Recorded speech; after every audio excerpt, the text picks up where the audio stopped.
Students, welcome to English grammar of paradise institution. আজ তোমাদের মাধ্যমিক টেস্ট পেপার এবিটিএ 2024 এবং 25 যে ইংলিশের পেজ নাম্বার 68টা রয়েছে, তার যে গ্রামারটা রয়েছে সেটা তোমাদেরকে সলভ করে দেখাবো। চলো স্টার্ট করছি। দেখো, we hold our own culture in contempt. আমরা আমাদের নিজেদের সংস্কৃতিকে কি করি? অবজ্ঞা করি। তাহলে এটা প্রেজেন্ট ইনডিফিনাইট টেন্সে রয়েছে, তাহলে কি হবে? Hold. We hold, okay, until, যতক্ষণ না it is praised have been praised by the foreign pundits, এটার প্রশংসা করা হয় বিদেশি পণ্ডিতদের দ্বারা। তাহলে এটা প্যাসিভে রয়েছে, দেখতে পাচ্ছ। তাহলে ইট ইজ প্রেজড, এটার প্রশংসা করা হয়। অ্যান্ড দেন, তখনই উই প্রেজ ইট, আমরা এটার প্রশংসা করি এক্সেসিভলি, প্রচুর পরিমাণে। Taking text cue from them, তাদের কাছ থেকে। কিউ মানে সংকেত, সংকেত নিয়ে, তাহলে নিয়ে বলছে, তাহলে টেকিং। ওকে, এবার দেখো তোমাদের এটা কি ছিল? Article prepositions. তো দেখো, Swaminathan the great creation of R K Narayan Swaminathan was to act, স্বামীনাথনকে কাজ করতে হতো, তাহলে ওয়াজ টু অ্যাক্ট।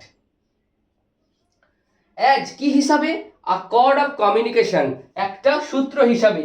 কর্ড মানে দড়ি, তাহলে এখানে সূত্র হিসাবে, অফ কমিউনিকেশন যোগাযোগের, তাহলে অ্যাজ আ হলো। কার কার মধ্যে? রাজম অ্যান্ড মণি, রাজম এবং মণি দুজনের মধ্যে, তাহলে দুজনের মধ্যে কি হয়? Between.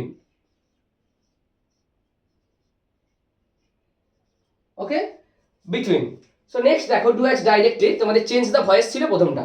The lady received a Telegram, lady কি রিসিভ করেছিল? ভদ্রমহিলা রিসিভড আ টেলিগ্রাম, একটা টেলিগ্রাম, তাহলে এটা অবজেক্ট, তাই তো? অ্যাক্টিভ থেকে প্যাসিভে করতে হবে, এটা অবজেক্ট, তাহলে অবজেক্টটা প্রথমে বসাবো, আ টেলিগ্রাম। যেহেতু এটা পাস্ট টেন্সে রয়েছে, তাহলে হেল্পিং ভার্ব কি হবে? ওয়াজ ওয়্যার, একটাই টেলিগ্রাম বলেছে, তাই ওয়াজ। তারপরে ভার্বের থার্ড ফর্ম রিসিভড। কার দ্বারা রিসিভ করা হয়েছিল টেলিগ্রামটা? বাই দ্য লেডি, ভদ্র মহিলার দ্বারা, বাই দ্য লেডি।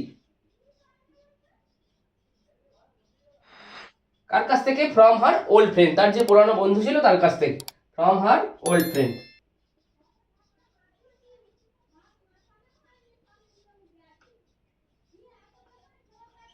ওকে, তারপরে দেখো তোমাদের চেঞ্জ ইনটু ইনডাইরেক্ট স্পিচ ছিল।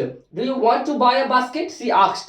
দেখো, রিপোর্টিং ভার্বটা লাস্টে রয়েছে এবং রিপোর্টেড স্পিচটা প্রথমে রয়েছে, তো এটা আমরা প্রথমে আনবো। রিপোর্টিং ভার্বটা আস্ক থাকলে, এখানে আস্কড আছে, এখানে আস্কড আছে, তাহলে আমরা আস্কটি করব।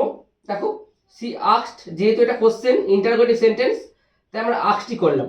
এবার লিঙ্কারটা কি হবে? লিঙ্কার হচ্ছে এখানে ইফ, যেহেতু এটা interrogative sentence, yes no question, তাই ইফ, তাই তো? তারপরে ইউ কাকে বোঝাচ্ছে? সে তো আমাকেই বলবে যে তুমি কি চাও কিনতে একটা ঝুড়ি, তাই তো? আমাকেই বলবে, তাহলে আই। ওকে, তারপরে কি হবে? ওয়ান্ট আছে, ওয়ান্টেড হবে। আমরা জানি রিপোর্টিং ভার্ব পাস্টে হলে রিপোর্টেড স্পিচও পাস্টে হয়, তাহলে আই ওয়ান্টেড, আমি কি চাই?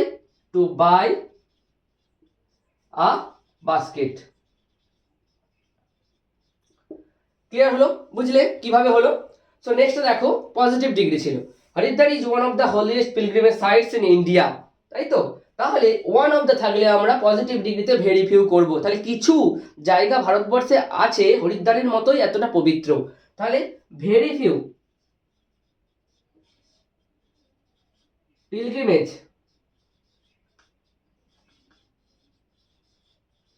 তারপরে কি আছে? Sites in India.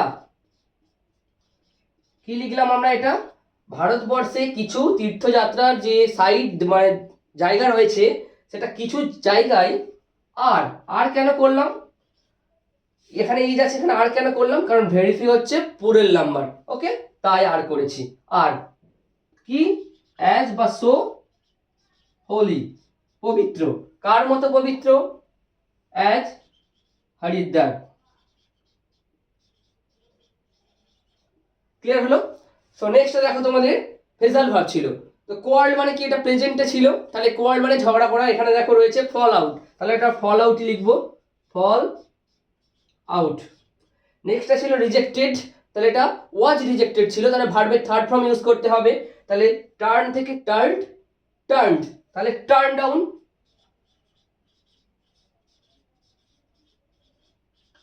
নেক্সট দেখো সারেন্ডার, সারেন্ডার মানে ধরা দেওয়া।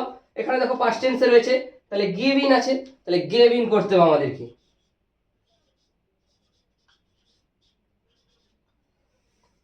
তো এই ছিল তোমাদের পেজ নাম্বার 68 পুরোপুরি ইংলিশের গ্রামারের সলভ পেপারটা। এগুলো তোমরা ভালো করে প্র্যাকটিস করো, আগে নিজে করো, তারপরে এখান থেকে চেক করো। তো তোমাদের নেক্সট ক্লাসে আবার পরের পেজটা নিয়ে আসছি। তো আজকের মতো থ্যাংক ইউ। যদি ভিডিওটা ভালো লাগে একটা লাইক করো। নেক্সট ক্লাসে আবার দেখা হচ্ছে।